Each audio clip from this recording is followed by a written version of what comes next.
Ryan, how rewarding was it? We put in all this work and getting back to 100% to be able to go out and have a day like that and really be a lift to the team offensively. Yeah, it was awesome individually, but at the end of the day, we lost. So trying to take that lump for what it is, but it was good to be out there. You know, got a lot of good running backs in that room, and we prepare every week just like we're going to go out there and have a performance like that. Um, coach is going to roll with the hot hand, and that's what it ended up being this week. So yeah. You got dinged up at the end of, toward the end of camp there, but then made it back. How much of a struggle was that, and how's it feel to be back and that successful in your first extended time? Yeah. So my whole career I've been battling injuries. That's no secret. So, I kind of knew from a headspace how to deal with that. Um, like I said, just preparing every week. Trusting in myself. Being confident and knowing that I prepared and put the time in before and getting back to feeling like myself again. So. The other running backs in the backfield didn't seem to have as much success as you. What were you seeing out there? Were holes opening up for you, or were you just so determined that you wouldn't really be denied on Saturday? The offensive line did a really good job. Emory had a really good night on the ground too. I think Corey ran really hard when he was in there for whatever reason. Some things just didn't work out for that, but Miami did a really good job of taking stuff away. Corey had two really big games coming in, so they were obviously keen on him and trying to take him away as much as they could. So that's open opportunity for Emory to have the night we had. Oklahoma had 15 tackles for loss in their most recent game. What kind of challenges does their defense present for you guys up front?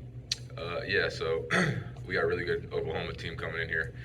They have a lot of guys that can do a lot of different things, long, tall, but they're also physical. Our offensive line has just had a really good week. We almost had over 500 total yards of offense.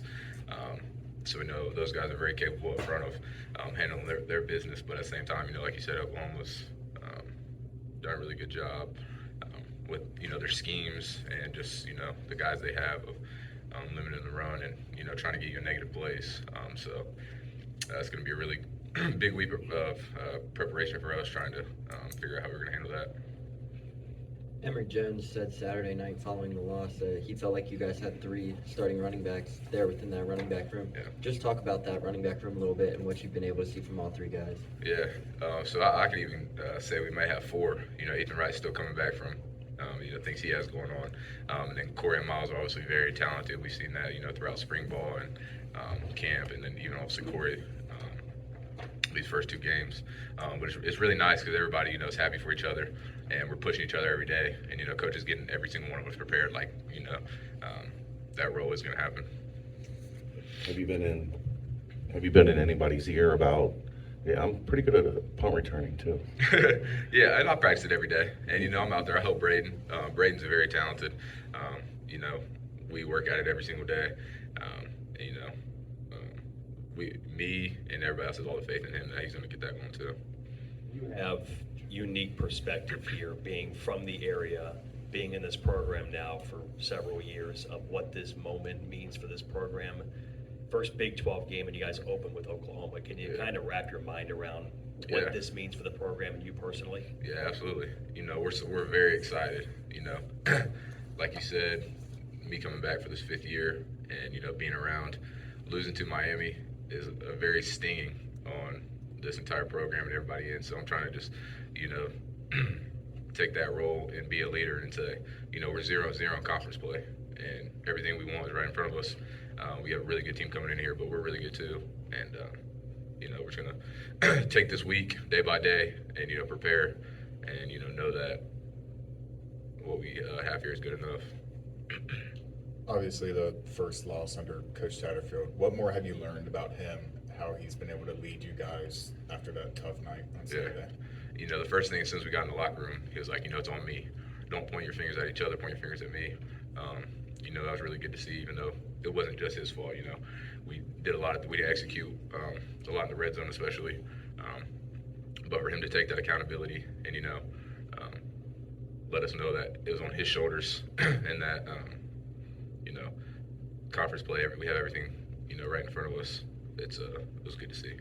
Understanding that you've played in really big games, South Bend, playoff games, that kind of thing. You experienced that stuff before. Does this game feel on the level of some of the bigger games that you've played in here at UC? Yeah, absolutely. Oklahoma's a very, very good team. They're very multiple. They're coached very well, very disciplined.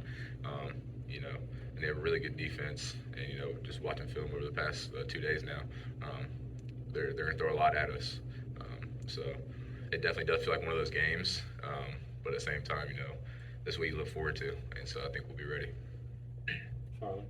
Ryan, you had offers, SEC, Big 12, Big 10, for this story to now come full circle and be on Fox in front of America. Is it rewarding? Oh, absolutely. I've been through a lot.